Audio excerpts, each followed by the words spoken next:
5 panca indera. Hidung, indera penciuman. Mata, indera penglihatan. Telinga, indera pendengaran. Kulit, indera peraba. Lidah, indera pengecap. Pengertian 5 panca indera. Panca indera telah ada ketika manusia berada di dalam kandungan ibunya. Selain itu, indera bekerja dengan cara mengirimkan sebuah pesan kepada otak agar manusia dapat memahami dan merasakan banyak hal.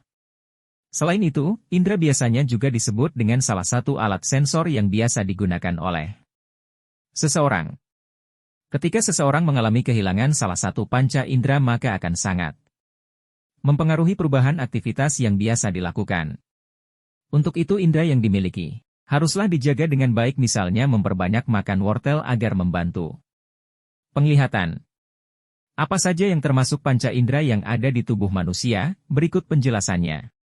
Indera penglihatan, mata.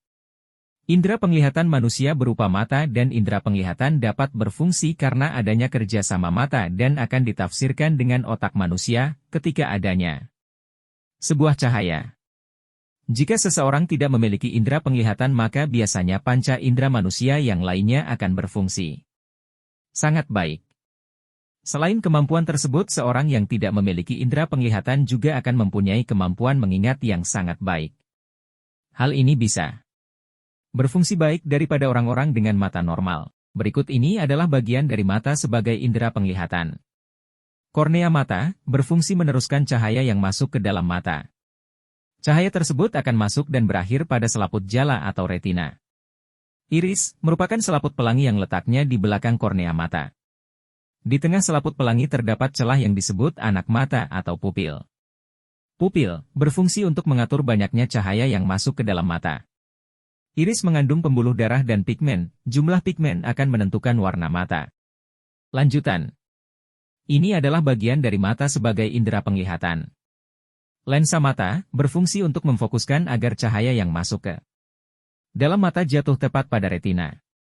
Maka benda yang terlihat tampak jelas. Retina berfungsi untuk menangkap cahaya yang masuk ke dalam mata.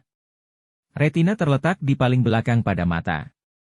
Saraf mata berfungsi untuk meneruskan rangsang cahaya ke otak. Semua informasi akan dibawa saraf yang kemudian diproses ke otak. Otot mata berfungsi untuk menggerakkan bola mata, sehingga mata bergerak ke kanan, kiri, atas dan indera penciuman, hidung. Banyak para peneliti yang mengatakan bahwa penciuman manusia bisa mengetahui aroma hingga mencapai 1 triliun. Hal ini berada di rongga hidung bagian atap dan akan berfungsi untuk pencium pada sebelah bagian otak. Setiap benda maupun makanan yang berada di sekitar terdapat sebuah struktur kimia yang sangat unik. Saat zat tersebut tercium oleh indera penciuman manusia, maka sel saraf sensorik yang ada di dalam hidung akan mendeteksi. Berikut ini adalah bagian dari telinga sebagai indera penciuman. Sel-sel penyokong yang berupa sel-sel epitel. Sel-sel pembau, sel olfaktori yang berupa sel saraf sebagai reseptor.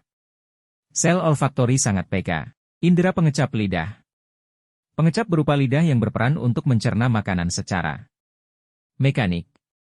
Selain itu, lidah juga memiliki saraf yang sangat sensitif terhadap rasa dingin, panas maupun sebuah tekanan.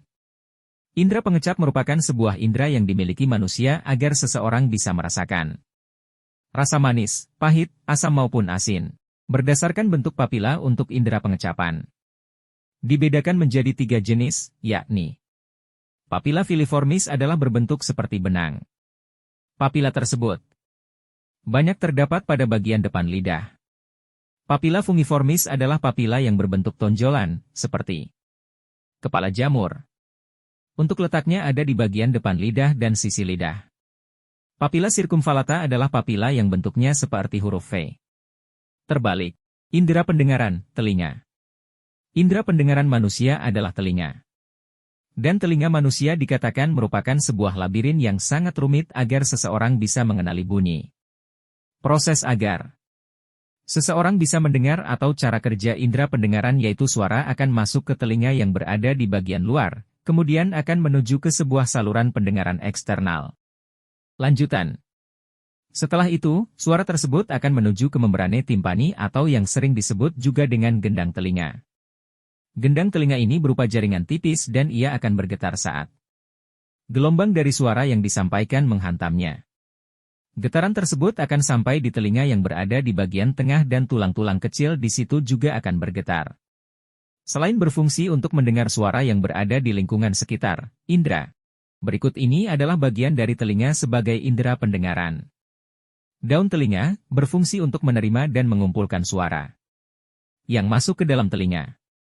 Saluran telinga luar berfungsi menghasilkan minyak serumen. Letaknya dekat dengan lubang telinga dan dilengkapi rambut-rambut halus untuk menjaga agar benda asing tidak masuk.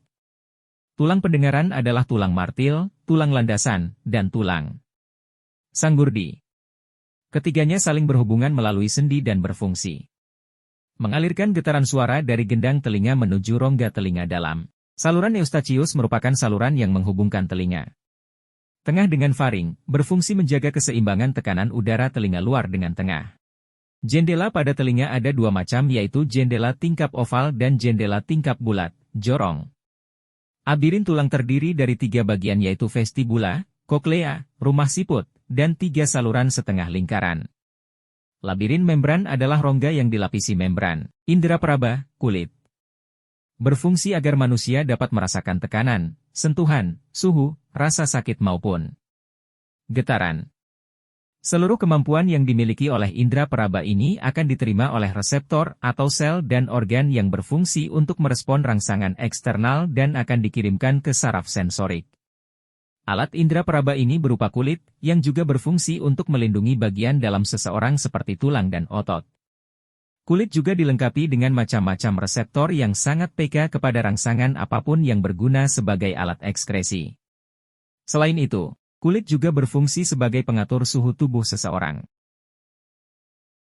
Kulit memiliki 2 lapisan yaitu epidermis, kulit ari, dan dermis, kulit jangat. Lapisan epidermis adalah lapisan luar yang terus berganti, tipis dan tidak mempunyai pembuluh darah ataupun sel saraf. Lapisan dermis letaknya di bawah epidermis terdiri atas sel-sel yang longgar dengan letak yang berjauhan dan mengandung pembuluh darah.